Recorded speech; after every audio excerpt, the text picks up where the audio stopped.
walitengeneza ule mnara wa Babeli. Lengo lao wakamwone Yehova, wakamwone Mungu, wakamwone Mungu kwamba huyo Mungu anaonekana namna gani. Maana tunaona kwamba ameumba mbingu, tunaona ameumba ardhi, tunaona kwamba ameumba nyota, tunaona kwamba kuna bahari. Huyo Mungu ni namna gani? Ule mnara ukaendelea unajengwa.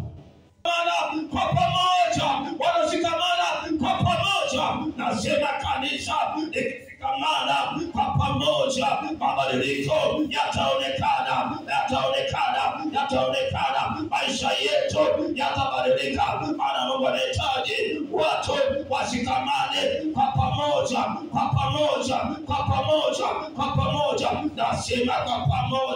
Nasema kwa pamoja. Ndipo Mungu anaonekana. Mungu aliwaangalia kwa mbali, akasema wale watu tunaona kwamba wanashikamana, lakini wale watu mawazo yao yalikuwa sio mazuri, yalikuwa